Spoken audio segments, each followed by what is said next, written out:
Welcome to Beat Everyone. I'm Ben Flanagan with AL.com. The showdown between Alabama and Georgia is almost here, and we're all going to be watching on Saturday. You know that. And while College Game Day isn't broadcasting from Athens Saturday morning, ESPN will be sending their A-team to cover the game itself. It airs live on ABC. Chris Fowler and Kirk Herbstreit will be in the booth, and on the sideline will be our guest today. She has covered literally everything you might imagine at the highest level, including college football, women's college basketball, the WNBA, the College World Series, the World Cup, the running of the Bulls even. I mean, you obviously know her as the best person giving you the information that you want and need in the biggest college football games in America on ESPN. Ladies and gentlemen, beloved sports journalist, reporter, broadcaster, analyst, Holly Rowe, welcome. Hello, welcome to. I'm here in the makeup room for our big WNBA game tonight, the Las Vegas Aces at Indiana Fever. So when you say we are multitasking today, we are multitasking today. And then we've got, of course, Georgia hosting Alabama on Saturday. So this is kind of a hectic weekend. Well, you're a pro of pros, and we just thank you so much for making time. We're thrilled to have you. We're huge fans of yours. And, I think you're a big inspiration to a lot of young people who want to be part of sports media and are getting into it. Holly, you've got a front row seat for what we consider to be the biggest game of the week, and it's clear ESPN does too. There's another game in Pennsylvania that'll probably be good too, but you're in Athens this weekend.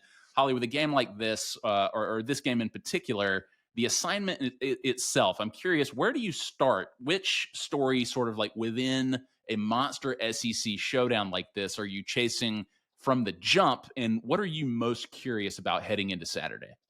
Yeah, I think the way I start preparing for a game like this is I watch, for example, watch Alabama's previous games, see kind of what stories have already been done or what can I add on to another story? What can I dig into? And then this week, because I am doing WNBA, this is not a normal week for me. Normally I would be on the ground Friday, all these things. So I flew down to Alabama and went to practice because I have found that I can read until the cows come home, but until I can talk to players in person, talk to coaches in person, watch practice with my own eyes and see what I need to see. That to me is the best preparation because it's my opinions and what I'm seeing with my own eyes. So that was really important. And I got to talk to a lot of important players for this week's game. Two of the stories I would just start with right off the top are Jam Miller coming back. This will be his first game after suffering a dislocated collarbone week one, and then Tim Keenan. And so, for example, I go to practice on Thursday. I went Wednesday and Thursday, and I'm watching Tim Keenan in practice, and I'm like, geez, I had forgotten he's 6'2", 320 pounds. I mean, this guy on the line of scrimmage at nose tackle, I mean, he's a guy that can eat up blockers, can eat up gaps at the line of scrimmage.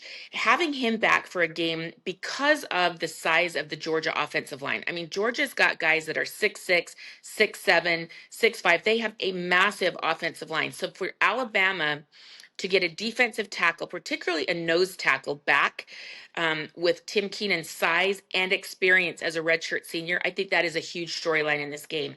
And then Jam Miller's the other storyline to me because, he was going to be the featured back, the starter. He dislocates his collarbone, and I've gotten to dig into that story a little bit more. It was a very unusual collarbone dislocation, where he dislocated it, how they've helped him heal. I got to talk to Jam on what he was doing to stay in shape. What are they doing to protect him? He has this really cool carbon fiber pad that they are putting that is fitted to his collarbone to protect him in the game. So I'm just digging into all these kind of stories. And then, of course, I got to talk with Ty Simpson, Ryan Williams, Deontay Lawson. So, I mean, I have more stories than I'll ever get into the game. But for me, being there in person, that made my week really hectic because I think I have 3 WNBA games and a college football game this week. So it's really hectic, but I made that sacrifice to get to Tuscaloosa because it's so important. Well, we appreciate that. And I mean, I don't know how you do it, to be quite honest with you. You do so much, but you talk to all these guys, and it seems like when you go on the road, especially in a hostile environment like Athens, you need confidence, you need Yes. swagger. And Kalen DeBoer is 2-5 away from Bryant-Denny Stadium as the Alabama coach so far. And it's something that people in Tuscaloosa are a little bit anxious about, especially this week when there's such small margin for error. They want to see the team start fast on the road instead of finding themselves in a hole like they did at Vandy and Oklahoma last year, and obviously Florida State this year. But it's been a point of emphasis for Kalen DeBoer this season that they improve on the road, that they start fast. What feeling have you gotten from the people at Alabama that they are confident going into Athens? Yeah, I'm glad you brought this up. I want to just say one thing because I know, the fan base at Alabama, you guys have had such great success and you've been lucky and, spoiled. I say that in a good way because you've gotten to win so much with Coach Saban. And so I just want to remind people, Kalen DeBoer is a really good coach. I believe in him. I trust him. And if people will just let him coach and kind of keep the negativity and the nonsense at bay, he is a great coach and a great man. And I think what tells you that is they didn't have any guys leave in the transfer portal this season, right? If they didn't believe in him and think he was a good coach, there would have been mass exodus out of Alabama of kids who wanted to do the right thing for them in their pro career. That those players, all of them across the board, believe in Kalen DeBoer, that should inform the fans. Okay, so that's first of all. Second of all, he did talk to us about they have got to have an aggressive mindset. And the way they're doing it is move with purpose in every single thing you do. And so when I ask the players, like, well, what does that look like? Run off the field, jog between plays. If we're in a team meeting and you're going to break out and go to a position meeting, go fast, move with purpose. And the whole thing this week has been move with purpose, keep attacking. And it's trying to build that culture and that mindset of we're on a mission. And they know, I think it was Ty Simpson said to me, they understand in this era of college football, you lose early in the season and you think your season's on the line. But he said, I think the days of teams going 15-0, we might not ever see those again just because conference play is so hard and the schedules are so hard right now, but they have to win at Georgia to really be in the conversation at the end of the season. And I think they know that. So I do think that they've been working with a sense of urgency. The practices that I saw were fast, really sharp, physical, ran a lot of plays, good momentum, good energy. So I think they are aware of that. I know Kalen is messaging that to the team. And now they've just got to go out and execute that. Yeah, Kalen DeBoer obviously won everywhere that he's been, had 9 wins in his first season at Alabama. And it sounds like you, and I know that a lot of other people have confidence that he would win in Alabama too. And I'm just curious, I mean, you spoke to this, but what's your read on Kalen DeBoer right now, nearly a season and a half into his tenure in Tuscaloosa? Obviously not an easy task following Nick Saban and everything that he accomplished here, but DeBoer wanted the gig. He did something that a lot of people wouldn't do, and that's follow a guy like Nick Saban. With Mhm. any time that you've spent around him in the program. What do you think of Alabama's progress in year two? Yeah, I get to spend good time with Kalen DeBoer. Where I really got to know him best, the year that Washington went to the national championship game. I think our crew had Washington 5 or 6 times that year. So when I tell you I have spent hours and hours with Kalen, the thing that I will say is he is a players first guy. He cares about the players, and that speaks to why nobody transferred. I'll give you one quick story. We're doing a game. It is a huge game, two undefeated teams, Oregon at Washington, and really national championship implications. One of those teams is going to go to the college football playoff, and whoever wins that game, is likely going to be the front runner. And his key running back fumbles going into the red zone, going into the end zone, and Kalen comes busting down the sideline, and I'm standing right there, and I'm like, oh, he's gonna rip his, what. And Kalen runs up to the kid, and it's right in front of me. That's why I get to hear this intimate moment. And he grabs him by the shoulder pads, and he's like, "Are you okay? Are you okay? You're gonna be fine. We need you. Get right back out there. Are you okay?" And I just was like, you know what? In a moment like that, a coach could really rip a kid and make him anxious. And Kalen did not do that. And I've just always that's always stood out to me of a guy who truly wants the best for his players. And so you want to root for a coach like that, right? But Absolutely. you also have to win. And so here's the things that I've noticed. I think that they are much more settled in to what they want their offensive identity to be. Bringing Ryan Grubb in, a coach that had run his system at Washington for so many years. They've been together for so long. And what I saw at practice is continuity and flow and speed of the offensive operation. I think that's really important. And then two, just making sure their quarterback, Ty Simpson, is comfortable. I talked to a lot of people around and they thought that he was maybe thinking too much and trying to analyze too much at Florida State. They want him to read it and rip it. Like trust your eyes, go fast. I had a great conversation with Ty. He's so fired up for this game. He is just an absolutely fantastic young man. I was so impressed with him. I got to visit with him for like 30 minutes the other day. And so you got to play with that swagger and that confidence. But to me, that's what Kalen DeBoer has brought in this second season of like settling in. Okay, what's our identity under me? This is a new regime. What's our identity going to be? And I do still think it is really physical, but fast football. 100%. Yeah. I think people are really confident about Ty Simpson, especially the last couple of games, and they're amped for this, probably as amped as Ty is. Nick Saban, you mentioned the access that you had to Kalen DeBoer and his program at Washington, and now you obviously have it here in Tuscaloosa. Nick Saban obviously coached here for 17 years, and so many amazing moments, classic games, many of them broadcast by ESPN throughout the years. He's obviously part of the ESPN team now. Holly, how do you look back on covering Alabama during that period? Arguably one of the best for any team It, in sports history. What was it like watching with the access that you had? Yeah, when I was coming up in the business, I used to be obsessed with Bear Bryant, and I've read every single book, Junction Boys, all the thing. I got really obsessed with the greats of the game. And while we were covering Nick Saban, because I was there for the very first, I first got to meet Coach Saban when he was at Michigan State, then LSU, and then Alabama. And so I really feel like I've been there from the beginning with him.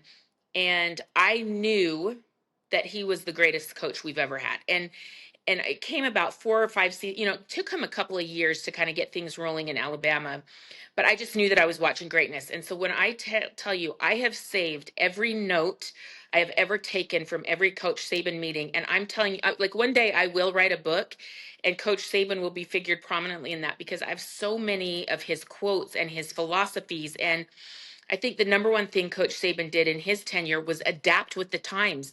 I did a whole science project one year on Coach Saban. Early in his career had these big, massive defensive linemen.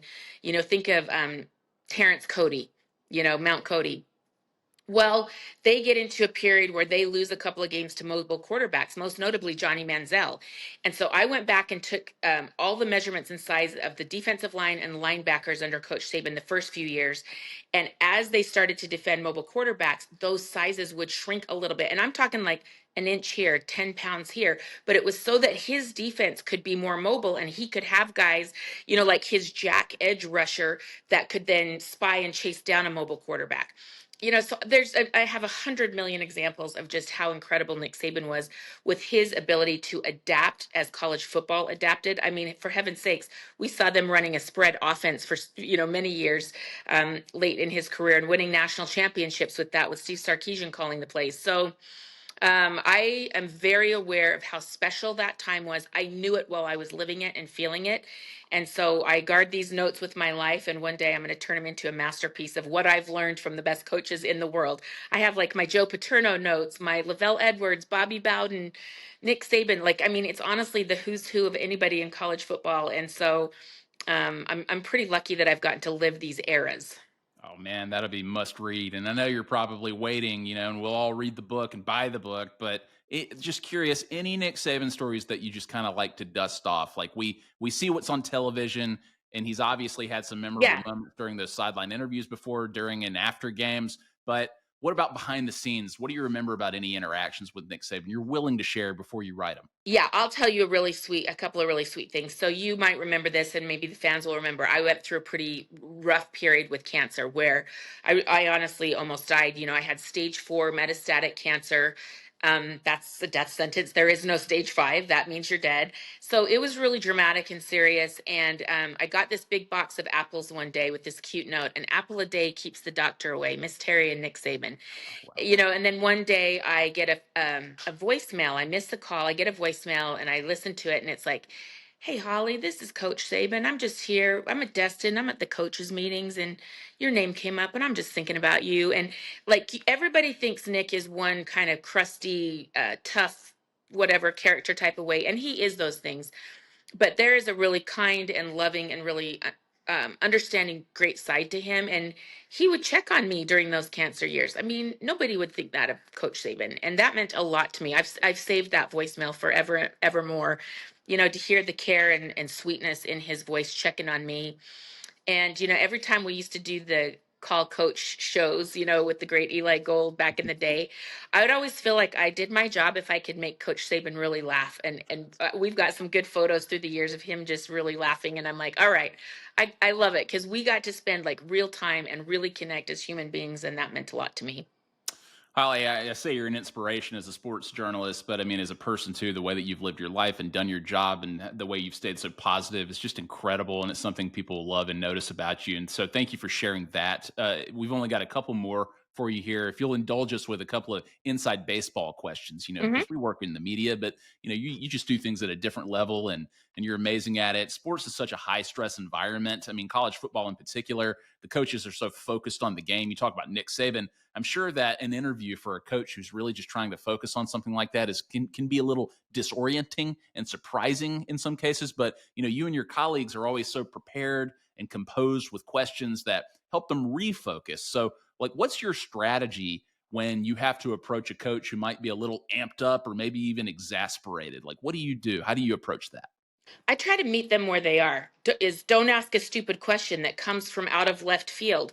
I mean, I absolutely obsess before the half about what is the story of this first half for that team? Like, what's important right now? So that when I ask the coach a question, they're not like, what? Like, what are you talking about? That's so out of left field, right? I want to live in that moment with them of what do they really care about right now that's going right or wrong for their team? Like, I remember an interview I did last year that I regretted. Josh Heupel is super focused. He does not love these interviews, and I've worked really hard to get better at connecting with Josh. Um, but I did a kind of a flippant question last year, trying to be funny, where they had a safety that was still a walk on, and he had a big interception in the first half, ran it back in, pick six. And so, kind of running off the field, I asked Josh one question, and then my second question was like, what more does Will have to do to get a scholarship? And he looked at me kind of like, well, what the hell type of question is that, lady? And he was right. It was not the right question in the right moment because I'm trying to be funny and flippant. What I had forgotten was Tennessee didn't have scholarships. Like I think last year that was their last year on scholarship probation from the Jeremy Pruitt era. So like there is a sensitivity around scholarship limits and kids being on scholarship with Tennessee. I should have been more aware of in my moment in my question. So me thinking I'm just saying something funny and cute, that backfired on me. That was not a good moment. But I have to own that. So I do try really hard to be in it. I think Coach Saban and I'll say this, I'll put my halftime interviews up with him with anyone in the world because he respected me, treated me with great respect, and he always told me information. I'll give you one example. Opening drive of a game, I think it was LSU like 3 years ago. LSU goes right down and scores on a bomb. And at halftime, he's like, well, we had to get some things fixed in the back end, blah, blah, blah, blah. And my follow up question was just this: what did you fix? How did you fix it? And he's like, he kind of gets a little flustered. He goes, well, we had to fire a guy, like they made a personnel change. And so by just listening to him and asking hey, we had to make an adjustment in the back end.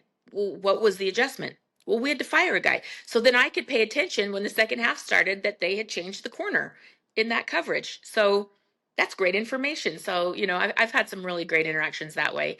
But I do work at it. It's not flippant. It's not I'll just ask a throwaway question. I am obsessively trying to figure out what matters right now and how can I get the best out of the coach with that.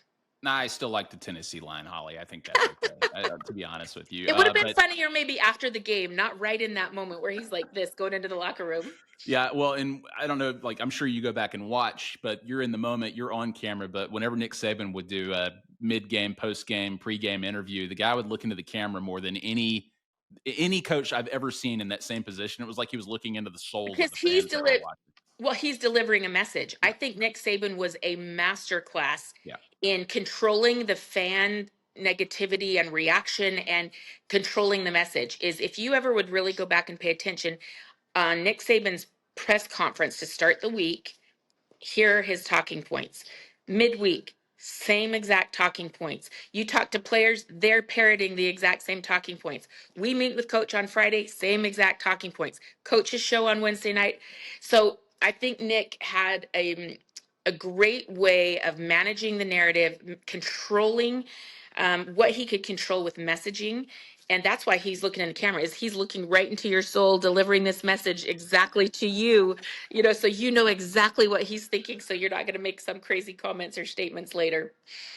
Holly, last thing for you. people love doing the Mount Rushmore thing, but it's always players, it's always coaches in these sports conversations. I want to show the sports broadcasting world some love here. We want to know your Mount Rushmore of all-time sideline reporters. Holly Rowe is on our list, Ooh. obviously, but who was on Holly Rowe's? Like maybe they inspired you, maybe they were pioneers, or they're doing it Oh now yeah. and they've achieved GOAT status. Yeah. Who would be on your list? Yeah, so Leslie Visser is number one. I think she really was a groundbreaking reporter for women. She helped me early in my career. She's the first person that ever said to me, "Hey, have you thought about being around a sideline reporter?" So Leslie Visser, number one. For me in my college football world, a guy that I tried to emulate a lot was Jack Arute. He was with ABC for a long time. He was funny. Is Jack had this flair of storytelling and being fun, and I've always tried to be. I've kind of thought my brand as a storyteller is fair, fun, and accurate. And so Jack Arute was a great example for me there. I would say Dr. Jerry Punch would be my other one in college sports in particular. And then, gosh, who else? Rebecca Lobo's sitting here. Rebecca, who else? Who am I missing on the Mount Rushmore of someone I respect a lot right now is Lisa Salters. Yeah. She's doing, Monday Night Football. She's also doing NBA Finals. Oh, Doris Burke back in the day when Doris Burke Ah, was doing just awesome. sidelines. She's elevated now, but Doris was always fantastic at anything she did. I think Mount Rushmore is only four, but I think those are four, five-ish of the very best of the best. Perfect. And you're always just like around legends with your job and off camera. They're just like legends right next to you. So that's just the life Holly Rowe lives. Holly, like you've really like done it all. Like you're going to hear you're going to hear your ESPN colleagues on Saturday night, the ABC ESPN broadcast, Alabama at Georgia. We are such huge fans. We'll be watching. Thanks for doing this and good luck on Saturday, Holly. Thank you so much. And please don't anyone judge me because I only have half of my makeup done because I'm still in the makeup room. So please be kind with your comments and everything because, we are not a finished product, but we wanted to make time for you. Oh my gosh, we love you. Thank you. Thanks. Mwah. Bye.